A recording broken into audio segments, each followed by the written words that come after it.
Hello, hi everybody. Welcome into another edition. This is the Lab Epstein Hitting Podcast, episode 123. Thanks for joining us as always on the audio side, Apple, Google, Spotify, wherever you get your podcasts, or of course on YouTube, the Lab Epstein Hitting Podcast page. Please go ahead and subscribe and watch the show, watch previous episodes, mechanical breakdowns. It's all there. The previous 122 episodes. So subscribe to our YouTube page and of course follow us on social media at Jim Tara and at Epstein Hitting. I think it's easy enough. Our topic today, episode 123, facing an ace. And that ace, none other than free agent pitcher, right-hander, Justin Verlander, who seemingly can pitch in every other game but the World Series, except for Game 5 of the 2022 World Series. Outside of that, he can't pitch in the World Series, but he is a great pitcher, future Hall of Famer, Cy Young Award winner. And we're going to discuss putting together a plan. Ep's going to be the hitting coach today, putting together a plan to face an ace a la Justin Verlander. By the way, speaking of Ep, let's bring in the fella, professional evaluator, successful business owner, former coach, friend, and co-host Jake Epstein. Happy Thanksgiving. Happy Thanksgiving to you. Hope you had a nice time with your family and your dog. I did. But I got to tell you, though, Thanksgiving food, and I told Cassie this on Cross Functionality, so subscribe to that show as well. Thanksgiving food sucks. See, turkey sucks. You could be one of my kids. So turkey, I have the dark meat. I don't like the white meat. Yeah.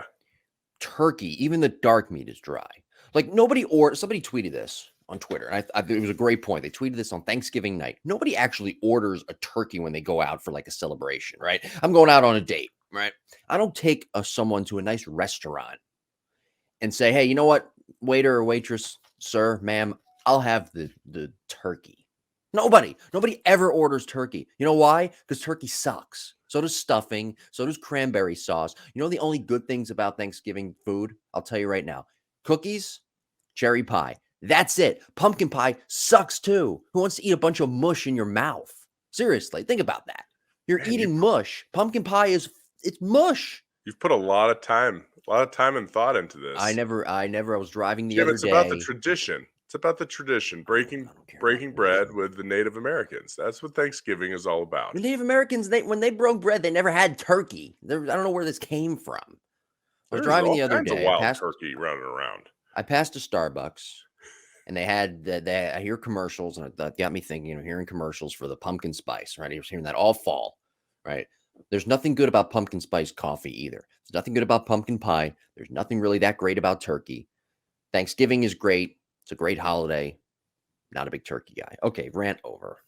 I wish you would stop ranting like this. I know. I actually like turkey, but it has to be. You have to have like a really good thermometer. Yes, I agree. Like the barbecue. So I like smoked turkey. I was going to say you barbecue. Like at barbecue restaurants, right. Turkey is one of my favorite things because they season it up really well. But I think when you cook that whole bird, there's just not a lot of. I mean, you can brine it and get some flavor. Did you have a brine turkey? That helps. I have no idea what that is. Okay, so you got to have a brine turkey. Okay. You soak it in like a brine, salt, spices, and it soaks into it so it doesn't dry out. You definitely need that. But maybe next year we'll do a spatchcocked turkey. A what? Yep, that's next on my list. What's a spatch? It's where you like fillet the turkey in half and cook it so it cooks evenly and doesn't dry out. Now, how did you learn that? Where did you learn that recipe from? Well, I was in northern Nevada over Thanksgiving, visiting the in-laws and some of their friends who are big hunters, and they eat a lot of elk, and they eat a lot of wild turkey, and they eat a lot of deer and whatnot. Mm-hmm. So they were telling me about it. That's how they cook their turkeys on the smoker, and they said it's great. So then I looked it up, and it's like a total thing. Yeah. Okay. We'll do an episode on it. What is it called? What is it called? Raj-cocked turkey? Spatchcock. Spatchcock. Mm-hmm. Cocked or cock? Spatchcock turkey. I don't know. One of the two. All right, I'm going to Google that after the show. Episode 123 today. By the way, I was last week we touched on showcase players, right? We touched on how players now being made into showcase players. And this week I was perusing the internet, the old World Wide Web, and I was looking at some perfect game stuff, and they have all these metrics, right? And we're going to break down what some of those metrics mean future episodes, because a lot of people, younger players, parents don't really understand what those metrics from blast motion, diamond kinetics, what all of that means. But again, this is the catalyst of showcase players and why they're being made into such in 2022, going into 2023. I remember a few years ago, I was sitting across and talking with Mark Shapiro, who's the president of the Toronto Blue Jays. Now, think, for context purposes, Moneyball with that rear camera shot, Billy Beane talking to Mark Shapiro, that just flipped me out with Billy Beane, or a la Brad Pitt. And there you go. You've got that conversation. And you've got a picture in your head now. And I was talking with Mark, and he was telling me about his son a little bit, and how his son is entering his teenage years. He wants to play baseball, wants to continue on. And Mark literally said to me, I just hope I can get him to college to play baseball. Now, this is a guy who has a son, Mark Shapiro, and I don't know his son's name, and we'll call him, something Shapiro. His son has access to any coach in the Blue Jays organization, really any coach across Major League Baseball. His father has a pretty much a pristine reputation throughout Major League Baseball, something he could be the next commissioner of Major League Baseball. So he could have access to any coach and really have kind of a backdoor way in if he's talented enough to play professional baseball. And Mark Shapiro doesn't even know if his son can play professional baseball. So there's a lesson in there that while we're making these showcase players, everybody thinks they can be, and their parents think they can be professional baseball players. It's a very hard thing. There's a big difference between playing Major League Baseball, playing professional baseball, and trying to get to college and play college baseball. But right now we're kind of stuck in the middle ground. We're trying to figure out, okay, how do we make baseball players based off this data rather than the other way around? Let's make the baseball players, and then let's look at their data and how we can best apply that data to the drills that they're working on.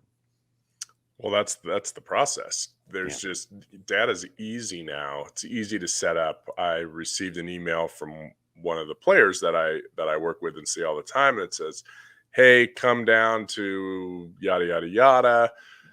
Perfect Game is going to put a K vest on you and take all your metrics with an exit velocity where they're using a TrackMan, and then we'll post it to our website, and it's free, but it costs, whatever, $40 a month to be listed on the website, to show, and then you can track your progress."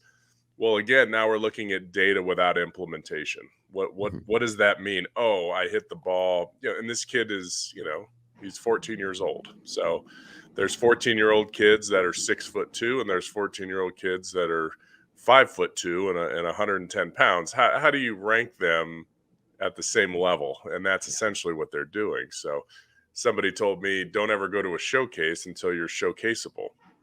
Unless you're big and strong and fast, and then don't go post your numbers, because that's all it is. It's just a college coach saying, oh, this person throws really hard at this age. Okay, I think I'll go out and see them.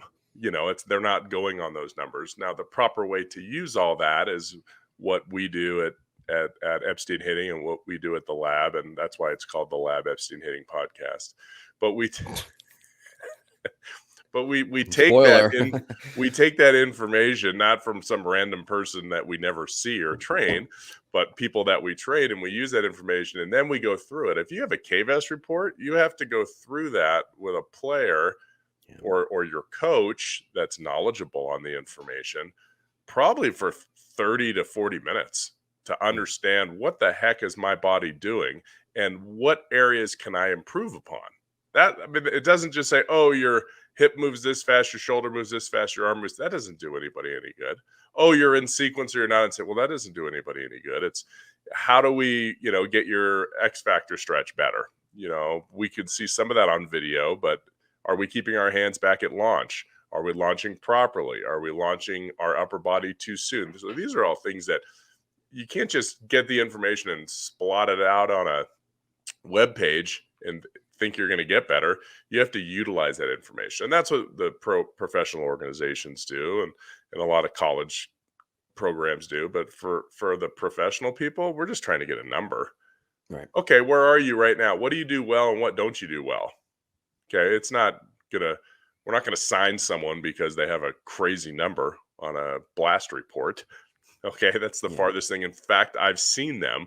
We've had international players with crazy numbers with, I'm trying to think of the number, like some kind of acceleration numbers, that show up on blast, which I hardly ever use. Well, also too, And we've said it before on the show about how Latin American players, amateurs, they're very upper body centric when they're hitting. Their hands are lightning fast. That's why when they get into professional baseball, their hands are lightning fast. You see it a lot too with Latin American shortstops.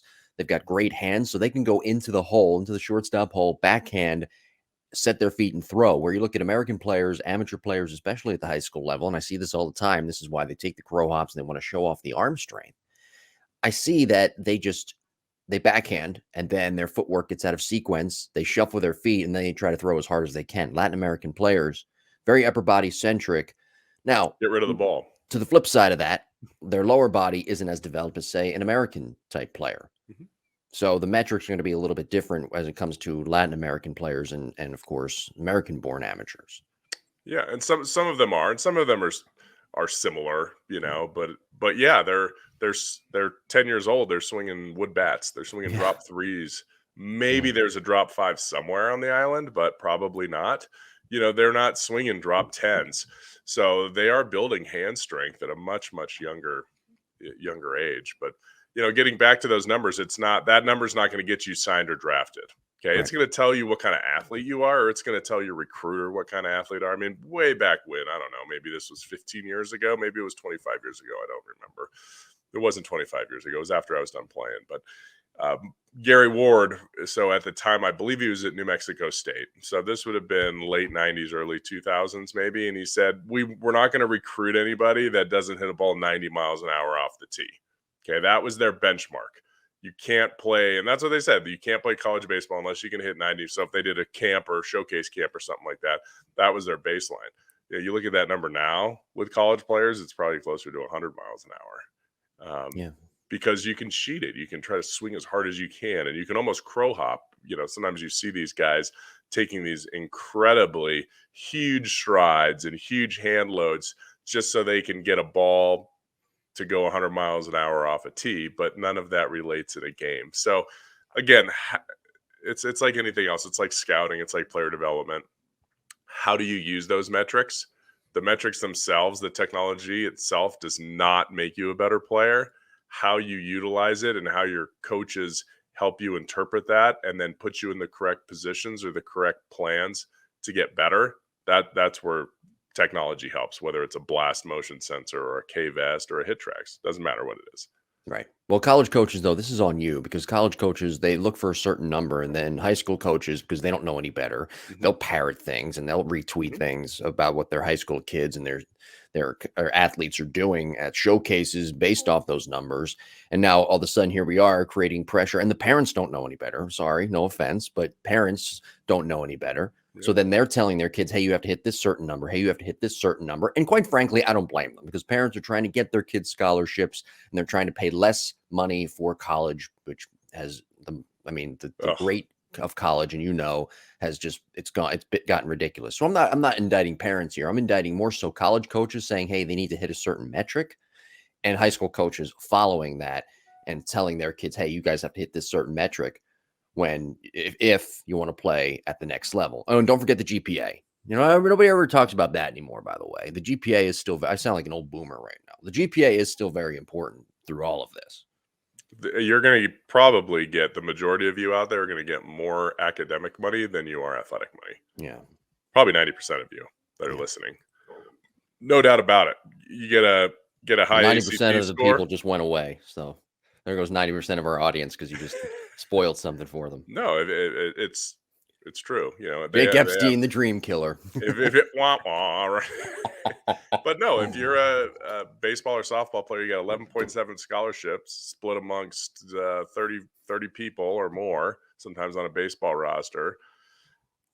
It doesn't add up, right? Right. Some and your pitchers, your really big ones are going to get more of that. So it's not like we're splitting that in half. A lot of people are on 30%, but you could go out and get I mean, I couldn't, but some people can go out and get a 30 on an ACT, and that might be worth $10 or $15,000 a year, Yeah. towards their tuition. So, yes, study, invest $1,000 in your ACT prep classes. Go to one less showcase and do your ACT prep because that's going to get you a lot of money. on the back end, even if you don't play sports. Yeah. We're a well-rounded podcast here. We are. Episode 123. By the way, before we get into today's topic, facing an ace, Justin Verlander, coming up with a plan of how to hit Justin Verlander. Not a lot of people know how to do that. Rightfully so. Cy Young Award winner. We'll get to that in just a second. I have to tell you about Cody Bellinger. Last week we touched on him, and in a couple of weeks we're going to be doing an episode of Mechanical Breakdown series of Cody Bellinger. Now, the title of the episode is going to, instead of breaking down his swing, it's going to be called Fixing Cody Bellinger. Ep and I are going to fix Cody Bellinger, who I have a feeling, I don't know, it's just me. I don't know, maybe it's just me. Might be in your organization, right? I hate to say it. More times than not, I'm right. I just want to let everybody know. The rest of us hate to hear it too, Jim. That's not. I don't give a shit. I don't give a shit. I hate. Is it going to be a Blue Jay? No, I don't know. I will say this though about Cody Bellinger. I feel that he is going to be the next Schwarber, non-tendered, come back, fix things, have a great year, and then he's going to parlay that into a big time contract. He's more athletic than Schwarber too, just so everybody knows. But a 1 year pillow type deal, 1 year pillow contract, he may have a bounce back. That's just my feeling on Cody Bellinger. Now, when we do that episode in a couple of weeks and we fix him, if he follows our advice, he's on his way. Well, and the nice part is we get 10% of his big contract after he's fixed. That's right. That's we very, do. very helpful. No, we don't. Yeah, no, I would say Cody, Judge, Schwarber's just doing all so these swing breakdowns. Quick. He's so strong. Like, I bet that guy could just... But Bellinger's wiry strong, and he's very quick, and the bat whips through the zone. He's more whippy, though. Schwarber's just like, his body turns fast, and his barrel is just quick. Okay. Bellinger's got a lot more moving parts, we'll say. All right. Longer levers, longer moving parts. He just has to get those things under control. He'll be great again. He's obviously got eye-hand coordination. You know, he just needs to give himself a chance. He just makes life a little bit difficult for himself. So, but we'll break that down when we get to it. Yes, we will. A couple of weeks, episode 125, Fixing Cody Bellinger. And if he listens, then there's a good shot that he may parlay that into a big-time contract. You're welcome, Cody. He's going to have a big year. His back's against the wall. He's going to have a big year no matter what. I really think that.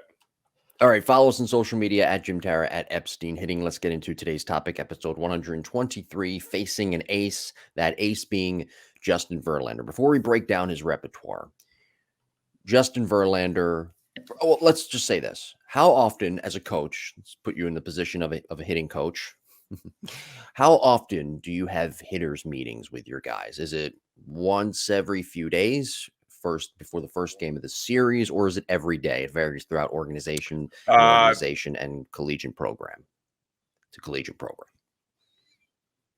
It's usually every game day. So you want to prep these guys on what they're going to be facing, and then possibly facing coming out of the bullpen. So idea about who's out of their bullpen, what the matchups are going to be, and then you kind of want to show them what that pitcher's been like recently, not necessarily last year, or, you want to show current videos, maybe the last time you faced them. So ideally you want to have those hitters meetings daily based on the starter they're going to see. It's not, it used to be so crucial because you'd see a guy 3 or 4 times a game. And now you're saying, okay, we're prepping for a couple times through the lineup, and then we got to prep. You might see this guy or you might see this guy coming out. So it's a lot more difficult. In college, it's a little easier because your 3 starters. You have your 3 weekend starters, and then you have your left-handed dudes that come out of the pen, and then you have the closer for the most part. So in conference play, like for the SEC, it's just these are the 5 guys you're going to face. They don't usually roll out random dudes in the SEC weekend series that they would midweek, unless it was a blowout of some kind. So that's a little bit easier to prepare. As a coach, you're preparing, 3 or 4 days in advance for those hitters meetings, Friday, Saturday, Sunday. So, sometimes you'll have just one-on-one meetings with guys just to, hey, how you feeling? What's going on? Your swing feel okay? How's your timing feel? Just to get an idea of what's going through their mind. And a lot of times that will help the process of creating a game plan for that play. For that player, if they feel like, I don't know, I feel rushed, for instance. Well, geez, now we're facing Verlander. He's throwing 96. He's throwing at the top of the zone. You're going to get totally exploited if you're feeling rushed. So let's work on rhythm a little bit. Let's see if we can slow things down a little bit. Let's see if we can, maybe we'll crank up the machine to 96, 97 at the top of the zone, so you can see pitches. You don't even have to hit them, but let's see if we can get our stride going really early before that ball comes out, and then track that pitch over and over again. So there's all different things you can do. And player or number one, you have to know the player, and you have to be comfortable with the player, and the player, you have to have that honest relationship. How do you feel? What's going through your mind right now? How can I help you? Not this is what you need to do. If to be successful, it has to be a two-way street. You have to earn the trust of your players. And the only way to earn the trust is to present the information in a positive, easily understandable way. And then all of a sudden they're like, wow, this guy really knows what he's talking about. Like that's exactly what happened today. Okay. And now I'm on board. And that's what you hope spring training is like. If you're a new hitting coach coming into an organization, it's really about, learning the player and earning trust and setting yourself up for a good season where players are all working together with their coaching staff. So with Justin Verlander, for example, we're using him today, facing an ace, volume 1, we'll call it Justin Verlander. How do you open up that meeting? How do you start that meeting, that hitters meeting, knowing that the guy on the mound you're facing that night is a Cy Young Award winner? Well, you never would mention that. You would say, okay, this is who we have. Right. Okay. He's not a Cy Young winner. These are the pitches that he throws. He has a tendency to do, early in the at bat, maybe flip a couple breaking balls over, and then he'll try to finish hard late, up in the zone. Whatever the strategy is for Verlander against your team, because that's different than against a different team. If he's facing the Blue Jays hitters versus facing the Rockies hitters, it might be different. Maybe the Blue Jays are better breaking ball hitters and the Rockies are better fastball hitters. So he's going to have a different approach too. So you have to figure that out as well. But when you're facing an ace, it gets back to, you have a couple different options as a player. Okay, Verlander's pitching today. My hamstring hurts. I'm just going to go ahead and take the day off. So that's option number one. You can always, no, don't do that. It's, what my dad said, that you can't get to 2 strikes. If you have a guy that puts you away, and again, pitchers aren't throwing. Why do we need to get the pitch count up for Verlander? Because he's going to throw 5 innings. He's going to throw 5 innings anyway, whether he throws 65 pitches or 100 pitches. He's going to throw his 5 innings, and then they're going to, bring in a fresh arm. So, getting the whole pitch count up, it's okay. How does he usually throw me? I'm going to try to tunnel that pitch. I'm going to try to tunnel that fastball. He's got a riding fastball, a 4-seam fastball up in the zone. I'm going to think about swinging 2 inches over the high fastball. I know I'm going to get one early in the count. Okay, that's my strategy for this. Now, the tough part about Verlander is his breaking ball comes out of the same window. Some guys can, how early can I tell that's a fastball versus a breaking ball? Well, when they're coming out of the same window, it's pretty tough, right? Like that's why some pitchers are really, really good.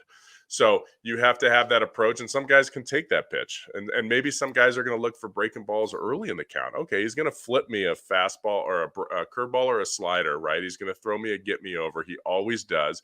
I'm going to sit on that until I have 2 strikes. Okay. So, sorry, let me get to the repertoire here. Yeah. Let me just for further context, because I do have a question about, well, a point, I guess, about his slider and curveball. So his repertoire, Verlander, fastball 95 to 90. This is according to baseballsavant.com. 95 to 97, throws at 51%. So he throws the fastball the most. Slider 87 to 89, 28%.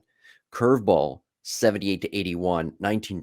Changeup 85 to 86 at 2%.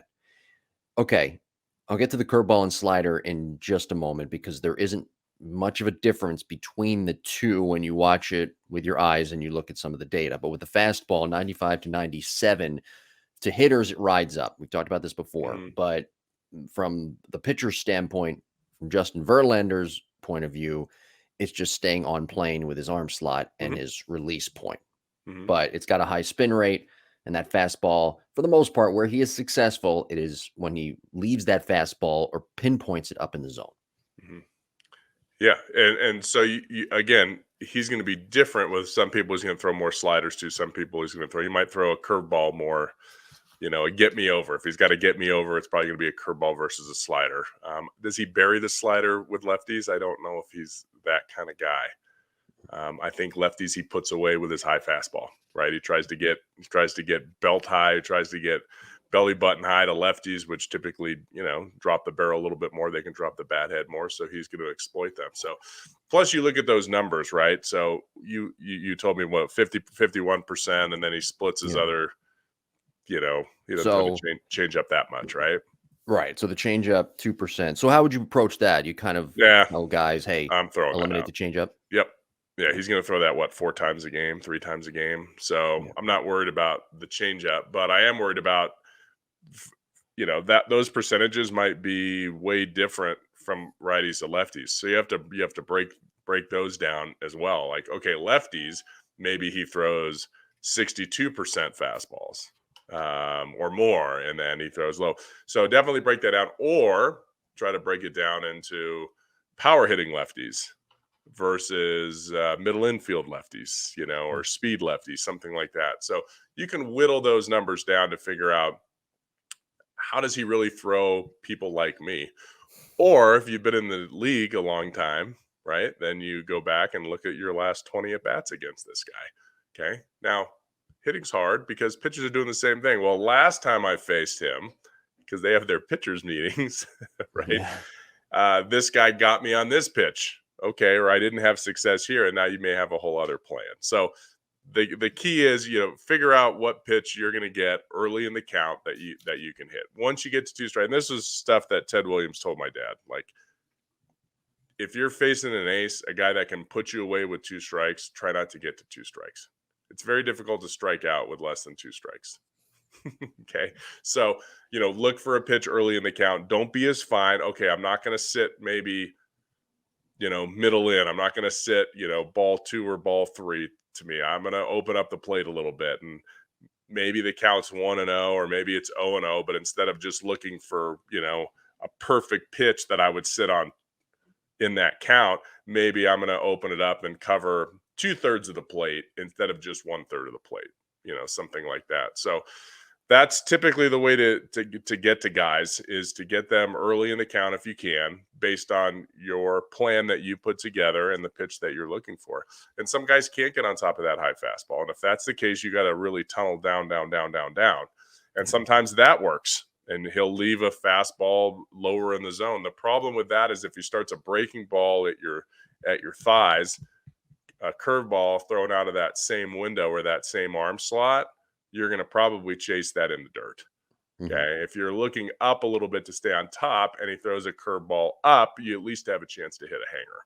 Okay. Yeah. But that's the part that's a little bit tougher. That's why he's successful, because he can start that breaking ball that looks like a strike because of the same window, and boom, it ends up at your foot. So, it's been said before that major league hitters, they can hit a bullet, mm-hmm. and that's coming at them in the strike zone. Mm-hmm. So his fastball, while it's great and it's above average at this point, right? Mm-hmm. 95 to 97. It's great that a guy who's turning 40 can still throw that hard. Yeah. Testament to his work ethic, of course. But the fastball, you can almost eliminate that because you don't have to worry about it as much, right? That's not the pitch that, if you're a major league hitter, should get you out. Now, I'm looking at the curveball and slider. We've talked about it before, right there, just a couple of minutes ago. The curveball slider, his slider 87 to 89, curveball 78 to 81. Mm-hmm. They both have similar shape to them. Both break on 2 planes and have pretty good depth. Actually, more than pretty good, above average depth, especially with the slider. It's a lot mm-hmm. tighter. But the spin, what's interesting, the spin rate, there's only a 42 differential in spin rate. So the curveball at our 2,423, so mm-hmm. 2,423 RPMs, and the slider 2,465 RPMs. So, he tunnels them, and he's on point with his curveball and slider. It's going to be a long day for hitters. Mm-hmm. Yeah, what's amazing is they're 10 miles an hour different, and he's still getting the same amount of spin. Yeah. Which is pretty damn impressive. Mm-hmm. Yeah, so You're right. The breaking balls make him because they're two different breaking balls, right? They do have different shapes. I mean, they're moving the same direction, but 10 miles an hour harder is going to be more on a horizontal plane. That's why it's considered a slider, or they categorize it as a slider. That's what makes him tough, is that he has three different pitches that are all 8 to 10 miles an hour different in velocity. Okay, Yeah. what fools us as hitters? It's not break, it's speed. When we get fooled, it's speed, right? It's we're sitting on a fastball and we get a changeup. We're sitting on a fastball, we swing in a breaking ball. We're out in front. Speed is what, and that's what he does so well, is he changes speed. Even though he's throwing 95 miles an hour, when he's throwing a 78-mile-an-hour curveball, and he throws that for strike one, and then he throws that for strike two, and then boom, here comes the 98, 95, 96 mile an hour fastball at your letters. That thing looks like it's 105 miles an hour because of that. We're talking 18 miles an hour different in speed. That's what makes guys tough. It's his mix that makes him tough. So that's why you have to take something early in the count. You have to take pitches out, right, of that mix, because you don't have two strikes. Why would I look for everything? Right. So if you could figure out what you want to do and stick to that plan, and maybe it doesn't work your first time up, and that's okay. How many hits does Verlander give up the first time through the lineup?